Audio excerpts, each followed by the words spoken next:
उर्दू ज़बान की 5वीं किताब में मैंने पिछली वीडियो में सबक नंबर 65 का ये जो है मैंने 5वां पार्ट पढ़ा दिया, ठीक है, यहाँ तक। और आज की वीडियो में सबक नंबर 65 का 6ठा पार्ट पढ़ेंगे, ठीक है। और वीडियो को शुरू करने से पहले अगर आप चैनल पर नए हैं तो चैनल को ज़रूर सब्सक्राइब कर लें, शेयर कर दें, लाइक ज़रूर करें, ठीक है। तो चलिए शुरू करते हैं। बिस्मिल्लाहिर्रहमानिर्रहीम। जुताई और मियाई। जुताई किसको कहते हैं? खेत की जमी हुई मिट्टी को हल चलाकर उखेड़ देना जुताई है। हल से क्यों कर जुताई करते हैं? दो बैलों के कंधे पर माची रखी और माची में 2 या 3 फेर रस्सी के डालकर लच्छा बनाया, फिर उस रस्सी में से हरीस का सिरा हरीनी समेत उस पार निकाल दिया तो हल बैलों की जोत के साथ अटक जाएगा। अब ये जो है नीचे जो है ये नोट पढ़ेंगे, ठीक है। आइए नोट को पढ़ते हैं। नोट: हल जुताई का आला है जो ज़मीन पर घिसटता जाता है। इसकी नोक ज़मीन में धंसती है जिससे मिट्टी उखड़ती है। हल वही उम्दा है जिससे उखड़ी हुई मिट्टी पलटकर हवा और धूप में आ जाए। तरक्की-दादा हल के इस्तेमाल से बड़ा फ़ायदा ये है कि सर्फ की, मेहनत की और वक्त की बचत होती है। देसी हल से जो काम 3 दिन में होता है वो तरक्की-दादा हल से 1 दिन में होता है और खेत की क़ुव्वते पैदावार भी बढ़ती है। देसी हल को दबाना और सीधा रखना पड़ता है, मगर तरक्की-दादा हल को न दबाने की ज़रूरत न सीधा रखने की हाजत, फ़कत सहारा देना काफ़ी है। वो खुद सीधा चलता है, जोतने वाले को कुछ भी तकलीफ़ नहीं होती। आइए अब इसके आगे का पढ़ते हैं। ये तो नोट था, हमने पढ़ लिया। अब इसके आगे का पढ़ते हैं। हल की मुठिया हाथ में पकड़ ली और हल को नोक के बल ज़मीन पर खड़ा किया। बैलों को सीधा हाँका।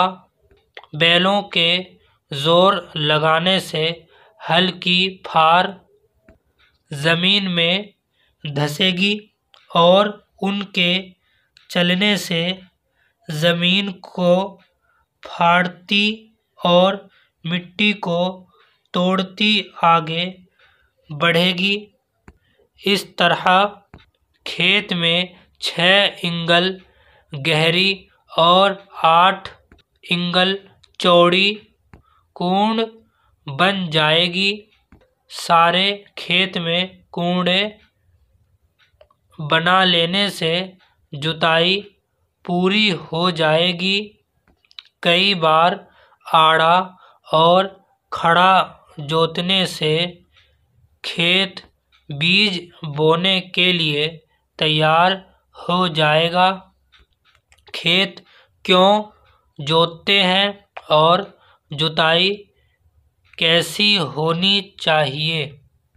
खेत इसलिए जोतते हैं कि खेत की मिट्टी उखड़-कर लौट जाए ताकि हवा और धूप का असर उस पर हो और वह फूल कर रस पर आ जाए। खेत की जुताई ऐसी होनी चाहिए कि सारे खेत की मिट्टी 8 इंगल से ज़्यादा गहरी और यकसां उखड़े। बीज बोने के वास्ते खेत कैसा होना चाहिए? आइए अब इसके नीचे नोट पढ़ लेते हैं। नोट: ज़राअत का असल काम जुताई है ताकि खेत की मिट्टी महीन और मुलायम हो जाए। गेहूं के वास्ते देसी हल से 12 बल्कि 14 बार खेत जोता जाता है। तरक्की दादा देसी हल से 4-5 बार और परदेसी हल से 3-4 बार जोतने से खेत ऐसा उम्दा तैयार हो जाता है कि देसी हल से इतना गहरा और बारीक होना मुमकिन नहीं। खेत की मिट्टी नरम, गहरी और नम हो, घास पात से साफ हो। क्या सब किस्म के बीजों के वास्ते ऐसे ही खेत तैयार करने चाहिए? बेशक खेत ऐसे ही होने चाहिए। हाँ, इतना फ़र्क है कि जिन पौधों के बीज महीन और नाजुक और जड़ें छत्ते की किस्म की होती है, उन पौधों के वास्ते खेत की मिट्टी नम, साफ और गहरी होनी चाहिए। गो बहुत महीन ना हो।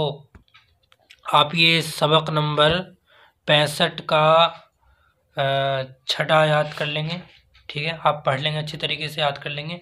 इंशाल्लाह अगली वीडियो में सबक नंबर 65 का ये 7वां पार्ट पढ़ाएंगे, ठीक है। अब हमारे पास जो है एक 8वां पार्ट और एक 9वां और एक 10वां और ये लास्ट 11वां पार्ट बचा है, ठीक है। इसके बाद जो है आपको तालीम सलाम पढ़ाएंगे, ठीक है। और इसके बाद जो है आपको तालीम सलाम के बाद आप बताएं कौन कौन सी किताब पढ़ाऊं, तो आप कमेंट कर ज़रूर बताएं। तो मिलते हैं अगली वीडियो में, तब तक के लिए अस्सलामु अलैकुम व रहमतुल्लाहि व बरकातुहू।